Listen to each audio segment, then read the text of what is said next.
Hi friends, welcome to Glitz sparkle YouTube channel. So இன்னைக்கு ஒரு இன்ட்ரெஸ்டிங்கான வீடியோட தான் வந்திருக்கேன். வாங்க வீடியோக்குள்ளே போகலாம்.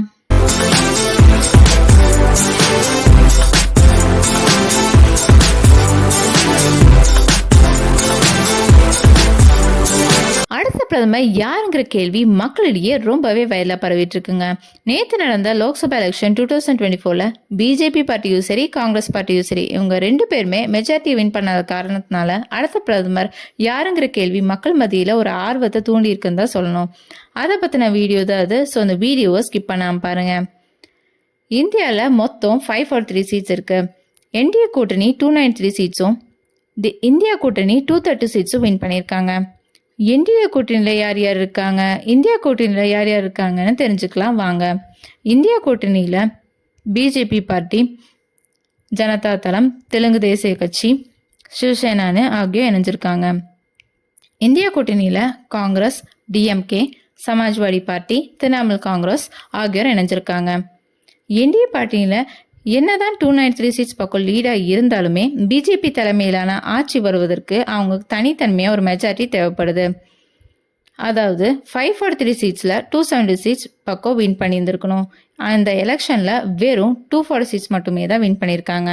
அவங்க ஆட்சி அமைக்கணும் அப்படின்னா கூட்டணி கட்சியோட சப்போர்ட் அவங்களுக்கு ரொம்பவே தேவைப்படுது. இதே இந்திய கூட்டணியில் பார்த்தீங்கன்னா அவங்க ரொம்பவே ஸ்ட்ராங்காக இருக்காங்க. 230 சீட்ஸ் வின் பண்ணியிருந்தாலுமே அவங்களுக்கு வெறும் 40 சீட்ஸ் தான் தேவைப்படுது ஒரு ஆட்சி அமைவதற்கு. அதுக்காக ரெண்டு கட்சியுமே ரெண்டு பேர்த்த நம்பி தான் இருக்காங்க. யார் அப்படின்னு பார்த்தீங்கன்னா தெலுங்கு தேச கட்சியை சேர்ந்தவர் சந்திரபாபு நாயுடுவும், நிதிஷ்குமார் ஜனதா தள கட்சியை சேர்ந்தவர் அவரும் தான் ரெண்டு இருந்த ஒரு கிங் மேக்கராக இருக்காங்க. அவங்க யாரை கை காட்டுறாங்களோ அவங்க தான் பிரதமருங்கிற நிலைமைக்கு இப்போ போயிட்டுருக்கு. இந்திய கூட்டணி என்னதான் அவங்க கூட்டணி சேர்க்கிறக்காக சந்திரபாபு நாயுடு அவர்களுக்கு ஒரு ஆஃபரை ப்ரிஃபர் பண்ணியிருக்காங்க. சந்திரபாபு நாயுடு அவங்களுக்கு ஆந்திராவுக்கு ஒரு சிறப்பு அந்தஸ்து தருவதாகவும், நிதிஷ்குமார் அவர்களுக்கு டெப்யூட்டி பிரைம் மினிஸ்டர் பதவி தருவதாகவும் வாக்களிச்சிருக்காங்க. இதே பிஜேபி கூட்டணியும் இந்த இதை சொல்லியிருக்காங்களாம். என்ன அப்படின்னு பார்த்தீங்கன்னா ஆலோசனை கூட்டமும் நடந்திருக்கு. என்னதான் அவங்க கூட்டணி இருந்தாலுமே எப்போ வேணாலும் இந்த கூட்டணி மாறுவதற்கான நிறைய வாய்ப்பு இருக்குது. அதனால் ரெண்டு பேருமே ஒரு கிங் மேக்கர்ஸாக இருக்காங்க அப்படின்னு சொன்னால் நீ நம்புவீங்களா? ஆமாங்க, சந்திரபாபு நாயுடுவும் நிதிஷ்குமாரும் யாரை காட்டுறாங்களோ அவங்க தான் பிரைம் மினிஸ்டர். ஏன் அவங்க கூட பிரைம் மினிஸ்டர் ஆகிறதுக்கு நிறைய வாய்ப்பு இருக்குது. ஏன் நம்ம சிஎம் கூட பிரைம் மினிஸ்டர் ஆகிறதுக்கு நிறையவே வாய்ப்பு இருக்குது. இதனால தான் பிரைம் மினிஸ்டர் யாரை இருக்க போகிறாங்கங்கிறது ஒவ்வொரு நிமிஷமும் மக்களிடையே ஆர்வத்தை தூண்டிட்டு தான் இருக்கு. இப்போ கூட என்னன்னா மோடி அவர்கள் ராஜினாமா செஞ்சிருக்காங்க.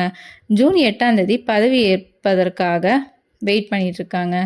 இது எப்போ வேணா என்ன வேணா நடக்கலாம் ஒரு சூழ்நிலை தான் இருக்கு. இன்னைக்கு ஆலோசனை கூட்டம் நடந்ததுல நிதிஷ்குமார் அவர்கள் நிறைய நிபந்தனைகளை வைத்ததாக தகவல் வெளியாகியுள்ளது. இது மூலியமா என்ன நடக்குங்கிறது நாளைக்கு தாங்க தெரியும்.